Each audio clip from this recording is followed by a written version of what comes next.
Kisah seri Wanija Jataka. Kisah ini diceritakan oleh Bhagawa ketika beliau berada di Sawathi, juga mengenai seorang biku yang menyerah dalam daya upaya pelatihan dirinya. Maka, pada saat dibawa oleh para biku, seperti halnya dalam kisah sebelumnya, sang guru berkata, "Engkau biku yang telah bertekad untuk melaksanakan ajaran yang begitu mulia, yang memungkinkan pencapaian kesucian, hendak menyerah berdaya upaya dalam pelatihan. Hal ini akan membuahkan penderitaan panjang seperti seorang pedagang di Seri yang kehilangan sebuah mangkuk emas bernilai 100.000 keping uang." Para biku memohon Bhagawa menjelaskan maksud perkataan beliau kepada mereka. Beliau kemudian menjelaskan hal yang selama ini tidak mereka ketahui dikarenakan kelahiran kembali. Suatu ketika, pada masa 5 kalpa yang lampau di kerajaan Seri, Bodhisatta berdagang belanga dan tembikar. Ia dikenal dengan sebutan Seriwan. Bersama seorang pedagang keliling lainnya yang tamak, dengan barang dagangan yang sama, ia juga dikenal dengan sebutan Seriwan. Melintasi sungai Telawaha dan memasuki kota Andhapura. Mereka membagi daerah dagang dengan kesepakatan bersama dan masing-masing mulai berkeliling menjajakan dagangannya. Di kota itu, terdapat sebuah keluarga yang sangat miskin. Awalnya mereka adalah keluarga saudagar yang kaya, namun saat kisah ini terjadi, mereka telah kehilangan semua anak laki-laki dan saudara laki-laki beserta semua harta kekayaan mereka. Yang tersisa dalam keluarga itu hanyalah seorang anak gadis bersama neneknya. Mereka bertahan hidup dengan menerima pekerjaan upahan.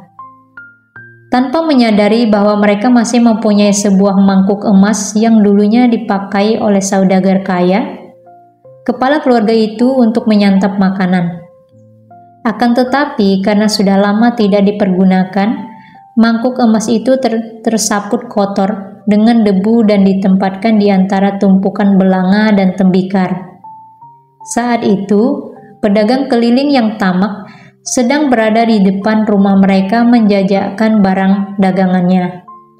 Ia berteriak, "Kendi untuk dijual, kendi untuk dijual." Ketika gadis muda itu melihat ada seorang pedagang keliling di depan pintu rumah mereka, ia berkata kepada neneknya, "Ayolah, Nek, belikan saya sebuah perhiasan. Kita sangat miskin, sayang. Apa yang dapat kita tukarkan untuk mendapatkan perhiasan? Masih ada sebuah mangkuk yang tidak pernah kita gunakan. Mari kita tukarkan dengan perhiasan untukku." Wanita tua itu mempersilakan pedagang keliling tersebut masuk dan duduk. Kemudian memberikan mangkuk itu kepadanya dan berkata, "Ambillah ini, Tuan. Berbaik hatilah dengan menukarkan sesuatu untuk saudarimu ini."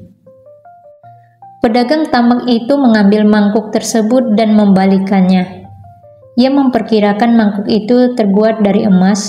Dengan menggunakan sebatang jarum, ia menggores bagian belakang mangkuk dan yakin itu adalah sebuah mangkuk emas.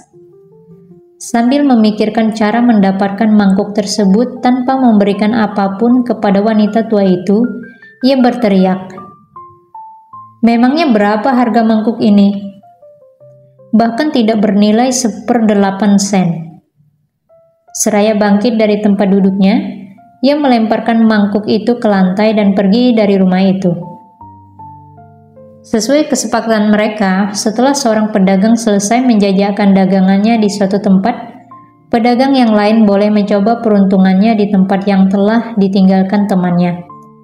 Maka Bodhisatta datang ke jalan yang sama, berhenti di depan rumah tersebut dan berteriak, "Kendi untuk dijual."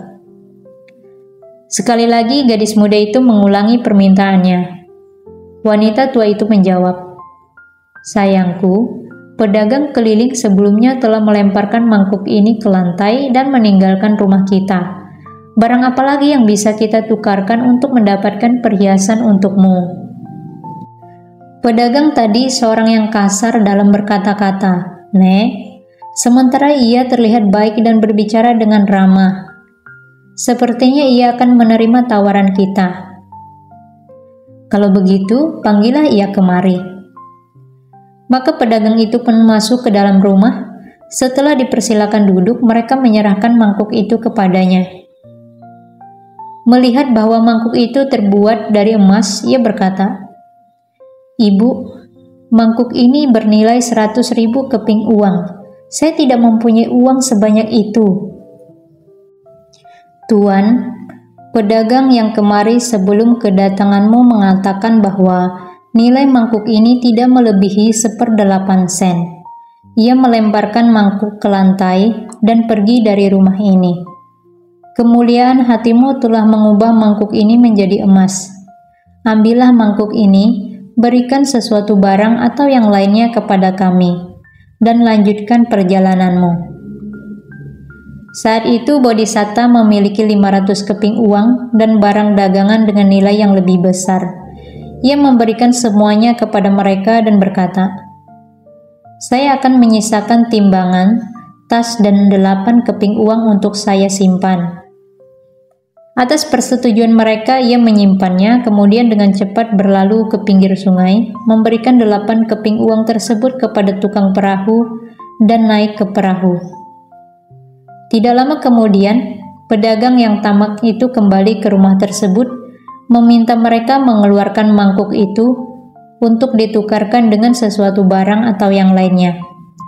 Wanita tua itu menemuinya dan berkata, "Engkau mengatakan mangkuk emas kami yang bernilai 100.000 keping uang itu tidak bernilai bahkan 1/8 sen. Namun, datang seorang pedagang jujur, yang saya duga tuanmu, yang memberikan kami 1.000 keping uang, kemudian membawa mangkuk itu bersamanya."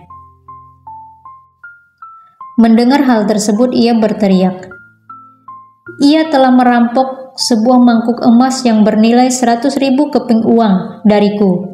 Ia telah menyebabkan aku menderita kerugian." Kesedihan yang teramat sangat menderanya. Ia kehilangan kendali dan terlihat seperti orang yang terganggu pikirannya. Uang dan barang dagangannya dicampakkan di depan pintu rumah itu. Ia melepaskan pakaiannya. Dengan membawa lengan timbangan sebagai alat pemukul, ia menyusul Bodhisatta sampai ke pinggir sungai. Melihat perahu telah berlayar, ia menjerit agar tukang perahu kembali ke pinggir sungai. Namun Bodhisatta meminta tukang perahu untuk melanjutkan pelayaran tersebut. Ia berdiri di pinggir sungai, hanya bisa memandang Bodhisatta yang semakin jauh darinya. Penderitaan yang amat sangat melandanya. Hatinya diliputi oleh kemarahan, darah mencurat dari bibirnya, jantungnya retak seperti lumpur di dasar permukaan tangki yang kering oleh sinar matahari. Karena memikul kebencian terhadap Bodhisatta, ia meregang nyawa di tempat itu pada saat itu juga. Inilah saat pertama Devadatta menaruh dendam terhadap Bodhisatta. Bodhisatta yang menjalankan hidup dengan kemurahan hati dan perbuatan baik lainnya terlahir kembali di alam sesuai dengan apa yang telah ia perbuat. Setelah menyampaikan kisah ini, Buddha yang Maha Tahu mengucapkan syair berikut ini. "Jika dalam keyakinan ini, engkau lengah dan gagal untuk mencapai tujuan sebagaimana yang diajarkan, maka, seperti Seriwan, si penjajah keliling, sepanjang masa meratap sesal imbalan yang hilang akibat kedunguannya."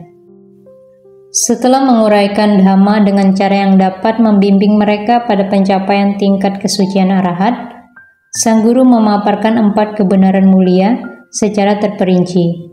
Di akhir khotbah, biku yang tadinya putus asa itu mencapai tingkat kesucian tertinggi arahat. Setelah menceritakan kedua kisah itu, Bhagawa menjelaskan pertautan keduanya dan memperkenalkan kisah kelahiran itu dengan menuturkan kesimpulan. Saat itu, Dewadatta adalah penjajah keliling yang tamak, dan saya sendiri adalah penjajah keliling yang bijaksana dan baik itu.